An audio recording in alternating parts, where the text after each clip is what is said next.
ஹாய்ங்க. இன்னைக்கு ஒரு பர்சனல் விஷயமும் உங்ககிட்ட ஷேர் பண்ணலான்னு இருக்கேன். அதுக்கு முன்னாடி இன்னைக்கு என்ன விளாக்னு பார்த்துடலாம். நம்ம ஆஃபர் போட்டிருந்தோம் இல்லையா, ஐப்ரோ ஃபேஷியல் ஹேர் கட் வந்து 699க்கும் 4 saree வந்து ப்ரீப்ளீட் பண்ணால் 1000க்கும் நம்ம பண்ணி கொடுத்துட்ருக்கோம். அந்த ஒர்க் தான் போயிட்டுருக்கு. அதாவது பர்சனல் விஷயம் என்னன்னு பார்த்தீங்கன்னா, இப்போ கணவன் மனைவி இருக்காங்கன்னா, அந்த கணவர் வீட்டாரோ அந்த மனைவியை வந்து அந்த பொண்ணை வந்து எவ்வளோ கேவலமாக வேணாலும் பேசுவாங்களாமாங்க.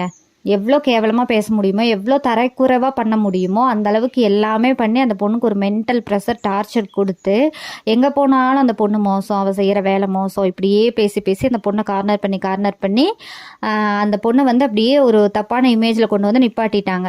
ஆனால் அந்த பையனோட வீட்டில், அந்த கணவர் வீட்டில் ஒரு சாவோ ஒரு திருமணமோ நடந்தால் இந்த பொண்ணு இதையெல்லாம் மறந்துட்டு அங்கே போய் நிற்கணுமா. அதே இந்த பொண்ணு வீட்டில் ஒரு சாவோ திருமணமோ நடந்தால் அந்த ஆண் வந்து நிற்க மாட்டாராமா. ஏன்னா அவங்க வந்து மாப்பிள்ளை வீட்டாராமா, கெத்தாமா.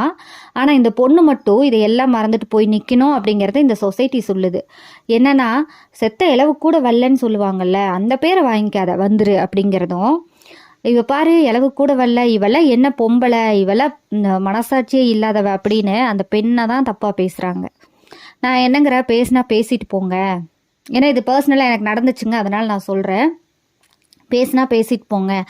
ஏன்னா நீ என்ன எவ்வளோ தூரம் நீ பேசினாலும் அதெல்லாம் மறந்துட்டு நான் வந்து நிற்கிற மாதிரி நீ மறந்துட்டு ஒரு நாளும் வந்து எனக்காக நிற்கலை. அது மட்டும் இல்லை, நாங்கள் வந்து சொல்லிட்டோம் அவள் வரல அப்படின்னு அவங்க சொல்கிறாங்க. அதை கேட்டுட்டு இந்த சொசைட்டி என்னை தப்பாக பேசுது அப்படின்னா, அவங்க சொன்னாங்களா இல்லையான்னு எனக்கும் தெரியும், அவங்களுக்கும் தெரியும், அந்த கடவுளுக்கு தெரியும். இந்த 3 பேருக்கு தான் தெரியும். அவங்க சொல்கிற பேச்சை கேட்டுட்டு என்னை யாராவது தப்பாக பேசுனாங்கன்னா அதுக்கும் வந்து அது காலம் பதில் சொல்லும் அப்படிங்கிற மாதிரி தான் நான் சொல்லுவேன். என்னை பொறுத்த வரைக்கும் ஏன் நம்மளை இவ்வளோ தூரமாக கேவலமாக பேசுகிறவங்க, நம்ம கணவராக இருக்கட்டும் இல்லை வேறு யாராக கூட இருக்கட்டும், நம்ம ஒரு தப்பு பண்ணோன்னா அதை ஏற்றுக்கலாம். பண்ணாதப்ப நம்ம பேசுகிறவங்க, நம்ம அந்த தப்பு பண்ணலை அப்படிங்கும்போது நம்மளை தப்பாக பேசுகிறாங்க இல்லையா, அவங்க வீட்டில் எது நடந்தாலும் நம்ம எதுக்கு போய் நிற்கணும். மதியாதார் தலைவாசல் மிதியாதேன்னு சொல்லியிருக்காங்கல்ல, அந்த மாதிரி நம்மளை முதுகுக்கு பின்னாடியும் முன்னாடியும் ஒரு மாதிரி பேசுகிறவங்க வீட்டுக்கு நம்ம எதுக்கு போய் நிற்கணும். அது மட்டும் இல்லாமல் இதெல்லாம் மறந்துட்டு அந்த கணவன் வீட்டில் போய் நம்ம நின்று நம்மளுக்கு என்ன மரியாதை கிடைக்க வேண்டி இருக்குது. அவங்க காரியம் அவங்க 4 பேர் முன்னாடி கெத்தாயிக்கிறாங்க. அந்த இடத்துல நம்ம என்ன ஆகிறோம், நீங்களே சொல்லுங்கள் பார்க்கலாம்.